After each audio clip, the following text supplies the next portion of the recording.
to the Good Girl Confessional podcast. I'm your host, Sandy Lowres, and the Good Girl Confessional podcast is proudly brought to us by WB40, Women Beyond 40, a platform for women 40, 50, 60 and beyond. You can check us out and our magazine at wb40.com.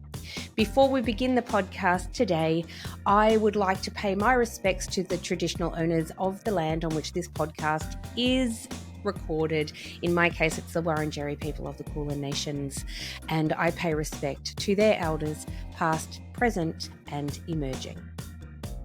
Today in the podcast, our special guest is a pretty inspirational 49-year-old mother of two.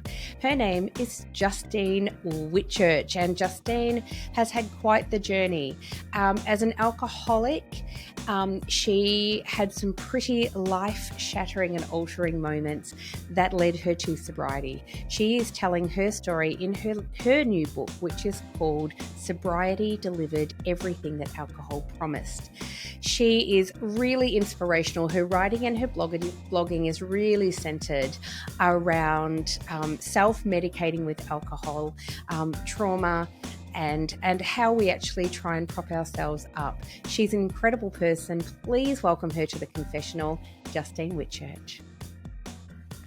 Hello and welcome to the Confessional. Justine, how are you? I'm really well, thank you. Good.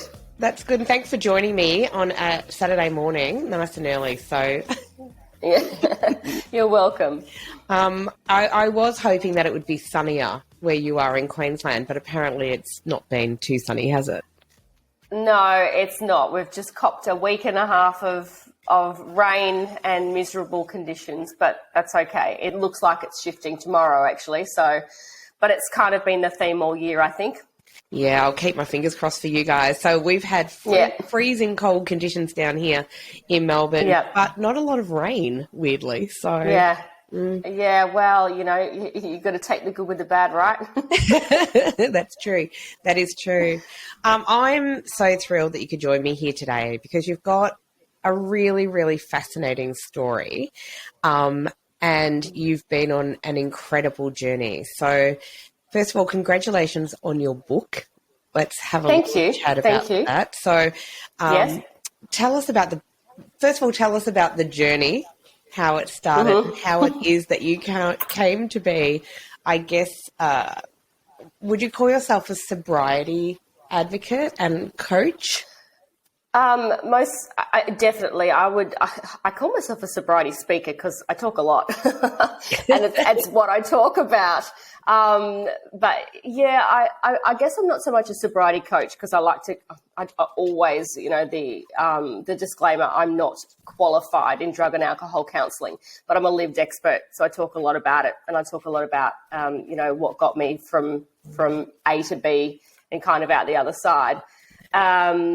But not necessarily qualified to do the counselling. Interesting.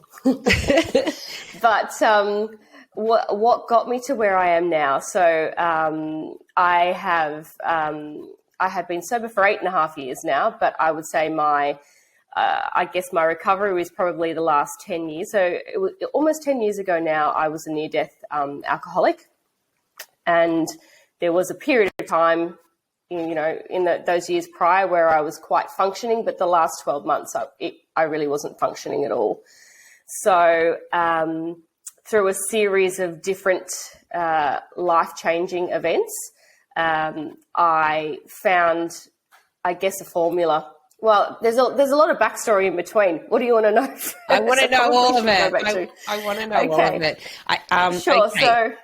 So I will just say for our listeners that obviously that the short story is that you are a recovering or recovered alcoholic who was juggling a mum, juggling young kids, trying to basically cope, survive, etc. But let's talk about the whole story, how that came to happen, because obviously it's not just like, oh, well, I had a few drinks one night and I wake up the next day and realize I'm in trouble. There's a long, quite a deep and in-depth journey that happened here. So tell us all about that. Yeah, absolutely. So I think, you know, I I have always suffered from anxiety, and I have obsessive compulsive disorder. So I think probably quite early on in life, probably in my early 20s, I did realise that I could somewhat medicate my head with alcohol, and not indifferent to a lot of people. But I definitely didn't have an issue with drinking so much in my early 20s, but I know that whenever something challenging came into my life or things were overwhelming, I could most definitely rely on alcohol to calm that down. So that became a very useful tool in my toolbox of coping mechanisms, which became shorter and shorter as the more that alcohol became the overwhelming theme. I was married in my mid-20s and divorced in my mid-30s. And that particular time in my life and during my marriage, I definitely was challenged with a lot of things, but I most certainly lost my sense of self-worth, my self-confidence, any kind of self-love. I had 2 children at the time that we divorced. They were only just turned 4 and almost 15 months old. And I had been drinking that last, few months of the marriage to cope with what was going on. It was kind of my survival tool for a period of time, and my best friend and also my nemesis.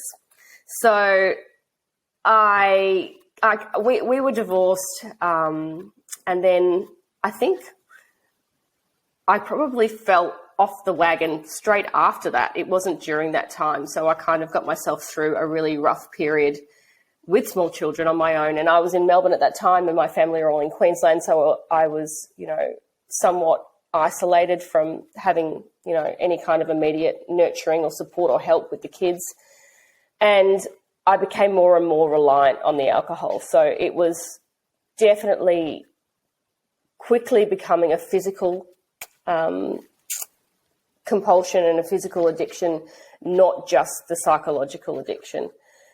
So I guess the next couple of years I would go on up and down spirals where if I was happy and things were okay, I was not drinking quite as much. But as soon as something challenging came along, once again, it was in the forefront, and it was prominent. And I met my new husband not long after that, and he was a drinker as well. So I was quite enabled. Him being, that way inclined as well gave me like the green light almost to continue doing what I was doing. And, it was very easy. We were indulging each other. And, there was periods of time there where it wasn't quite as prominent again. But then my mental health just got worse and worse and worse. The more I drank, it was the one thing that I thought was keeping me alive, and it was the one thing that was killing me at the same time. My kids are really good. So I will dive into mummy wine culture a little bit down the track, I think, because I've got a lot to say about that. But I can't blame my children. Like I had 2 kids that were just incredibly good. They weren't difficult. I was challenged with, my daughter was diagnosed with type 1 diabetes when she was 7. So that apparently gave me another reason to drink, because it might as well have been my condition, which it actually, short story, it actually is now. But back then it wasn't. I spiraled. I spiraled. And then I was concealing my alcohol. I was, the last 6 months I was drinking 24/7. I lost about 14 kilos. My liver was showing signs of cirrhosis. I had a couple of near-death. Well, I was told that I had about 3 months to go, and I had a couple of emergency visits to the hospital where I was unconscious, still breathing, but not being able to be aroused, so non-responsive. And I moved to Queensland. Well, I was actually pretty much scooped up by my family, moved to Queensland, and they essentially took over the kids, although I had a husband, but he was still in Melbourne at the time, so we were trying to juggle states and that sort of thing. And they said, we're looking after the kids and you are going into rehab and we're going to sort it out. So my hand was forced. I was not a willing participant in the beginning because I was just, I didn't know, what day it was. Wow. I was in really deep. You were. So let's talk about when you say you were drinking 24/7, because there will be women who are listening to this podcast who are going to hear this and will be recognising themselves in your story, right? So when you talk about drinking 24/7, walk me through that. So did you... It obviously didn't start drinking 24/7. So was it like, I'm just going to have a few drinks after work or whatever, and then it gradually just gets earlier and earlier? How does that happen? So I think, I would say, 5 or 6 years before I crashed, I was definitely hanging for that first drink after finishing, at the time it was a corporate role. So, in fact, 3 or 4 o'clock, I'm going, oh my God, I cannot wait to go home and just, numb out. So there was the psychological dependency even at that time. And, there was times where I would grab a drink after work before I got home, but it was definitely throw the bag at the front door, straight to the fridge. And I know there's a lot of women that do that now and don't see an issue with it. It's the start, though. It's the start. Actually, you're probably already a quarter of the way in. So it was like that. And then opportunities like a weekend where I didn't have to be up early. There might be some daytime drinking in that. As my mental health got worse and it became much more medication and I had bigger drinking times, and then I was getting in deeper and deeper, the drinking that was becoming quite unmanageable would be, let's say I'd had a really bad day the day before and I drank that night. I might get up the next morning and be extremely hungover, the whole detoxing, horrible feeling. And if I didn't have something to do, I would have another drink.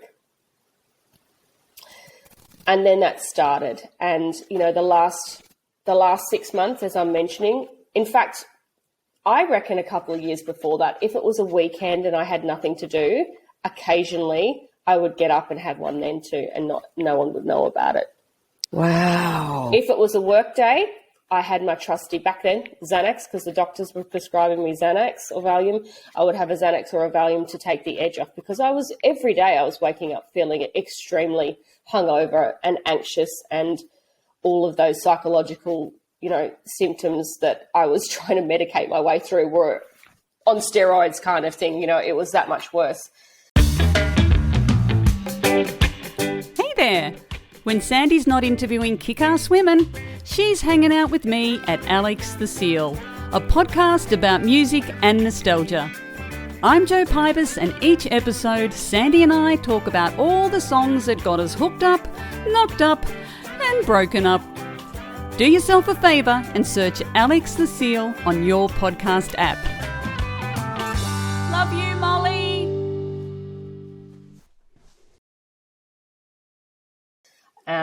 But yeah, and then it just became something that I woke up in the morning. When I wasn't working in those last 6 months and I was trying to manage everything and it was just medicating, I would wake up in the morning and potentially take the kids to school if somebody else wasn't, and come home and have another couple of glasses of whatever it was I was drinking, go back to sleep, set my alarm so that I could go and get the kids. And then if I woke up and I couldn't go and get the kids because I didn't feel I was capable or I'd be over, I made that emergency phone call to one of the mums.